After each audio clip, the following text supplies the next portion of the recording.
मथुरा के श्री कृष्ण जन्मभूमि शाही ईदगाह मस्जिद विवाद मामले में इलाहाबाद हाईकोर्ट ने बुधवार को बड़ा फैसला सुना दिया है। हाईकोर्ट ने मुस्लिम पक्ष की ऑर्डर 7 रूल 11 की आपत्ति वाली अर्जी को खारिज कर दिया है। जी हां, फैसला आने के बाद मुस्लिम पक्ष को इलाहाबाद हाईकोर्ट से बड़ा झटका लगा है। बता दें कि फैसला जस्टिस मयंक कुमार जैन की सिंगल बेंच ने सुनाया है।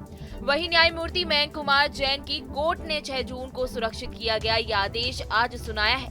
मंदिर पक्ष के अधिवक्ताओं ने इसे श्री कृष्ण जन्मभूमि मुक्ति की दिशा में एक महत्वपूर्ण फैसला बताया है। वहीं अब इस मामले की अगली सुनवाई 12 अगस्त से होगी। श्री कृष्ण जन्मभूमि मामले पर हिंदू पक्ष के अधिवक्ता विष्णु शंकर जैन ने क्या कुछ कहा, आइए चलिए जानते हैं। कि आज ऑनरेबल इलाहाबाद हाईकोर्ट ने 4 महीने की डिटेल्ड हियरिंग करने के बाद जो शाही ईदगाह मस्जिद की एप्लीकेशन थी ऑर्डर 7 रूल 11 में, उसको खारिज कर दिया है। और जो शाही ईदगाह मस्जिद का तर्क था कि ये सारे suits places of worship act, Waqf act, specific relief act, order 23 rule 3 ये लिमिटेशन एक्ट से बाधित है। 5 कानून उन्होंने बताए थे। उस मांग को ऑनरेबल इलाहाबाद हाईकोर्ट ने रिजेक्ट कर दिया है और ये कहा है कि ये सारे plan cause of action disclose करते हैं और चलने लायक योग्य हैं। अगली तारीख 12 अगस्त लगाई गई है। इम्पैक्ट क्या होगा जो मुकदमे चल रहे हैं? इसका इम्पैक्ट यही है कि अब ये केस चलेगा और जो एक कवायद थी कि इसको निप इन द बड कर दिया जाए, यहीं पे खत्म कर दिया जाए और ये बात उठाई नहीं जा सकती प्लेसेस ऑफ वर्शिप एक्ट की वजह से, उसको आज कोर्ट ने रिजेक्ट कर दिया। पोषणीयता के बिंदु पे कोर्ट ने स्वीकार किया है वाद और कहा है कि वाद पोषणीय, सारे के सारे 18 वाद पोषणीय है और अब ये सीपी के हिसाब से इसके ट्रायल होगा और सीपी से और 12 अगस्त अगली तारीख लगी है। ट्रायल जो है ओरिजिनल केस का ट्रायल है वो अब कब से शुरू हो रहा है? क्या 12 अगस्त से इलाहाबाद हाईकोर्ट के सामने ऑनरेबल सिंगल जज ऑनरेबल जस्टिस मयंक कुमार जैन के सामने शुरू होगा। आपका अगला स्टेप क्या? आप सुप्रीम कोर्ट? मेरा अगला स्टेप ये है कि जो ऑनरेबल सुप्रीम कोर्ट ने इलाहाबाद हाईकोर्ट के सर्वे के ऑर्डर पे, एडवोकेट कमीशन के सर्वे के ऑर्डर पे स्टे लगाया है, उसके वेकेशन के मांग करेंगे और आज जो ऑनरेबल इलाहाबाद हाईकोर्ट ने आदेश पारित किया है उसके फेवर में हम सुप्रीम कोर्ट में कैविएट दाखिल करेंगे। बड़ी जीत के तौर पे देख रहे हैं, आप कह रहे थे कि लाइन ड्रॉ होगी, जो प्लेसेस ऑफ वर्शिप एक्ट और तमाम एक्ट की बात होगी। देखिए, एक लीगल प्रक्रिया है, इसको मैं जीत या हार से नहीं देखता हूँ। एक लीगल प्रक्रिया है और शाही ईदगाह मस्जिद ने अपनी कवायद की, जो उनको लीगल रेमेडीज थी उन्होंने एग्जॉस्ट की। हमारे जो तर्क थे वो हमने कोर्ट के सामने रखे और आज कोर्ट का फैसला आपके सामने। वहीं मस्जिद पक्ष की तरफ से प्लेसेस ऑफ वर्शिप एक्ट, मियाद कानून और साथ ही वक्फ संपत्ति होने के आधार पर ये कहा गया था कि सिविल कोर्ट को वाद सुनाने का अधिकार नहीं है। मंदिर पक्ष ने इस आपत्तियों को निराधार बताया था।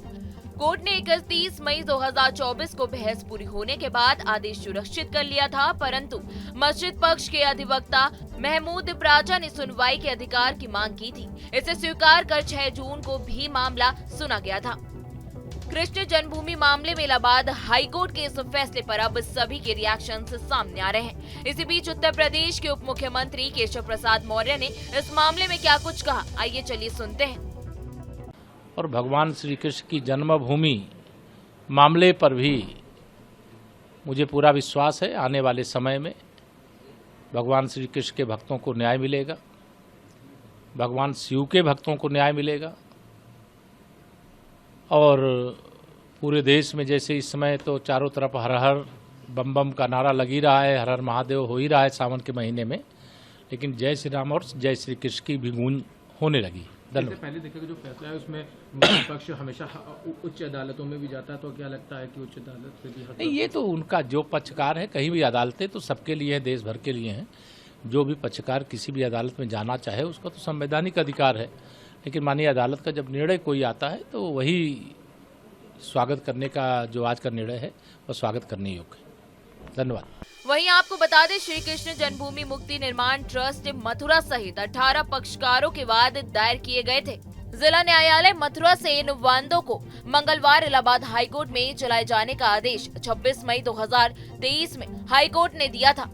इसके खिलाफ मुस्लिम पक्ष ने सुप्रीम कोर्ट में याचिका दायर की, लेकिन सुप्रीम कोर्ट ने याचिका पर कोई भी स्टे नहीं दिया। इसके बाद उच्च न्यायालय इलाहाबाद में सुनवाई हुई, जिसके बाद 18 अक्टूबर 2023 को पहली सुनवाई इस पर की गई थी। साथ ही आपको बता दें कि 14 दिसंबर 2023 को उच्च न्यायालय ने विवादित संपत्ति के सर्वे के आदेश भी दिए थे।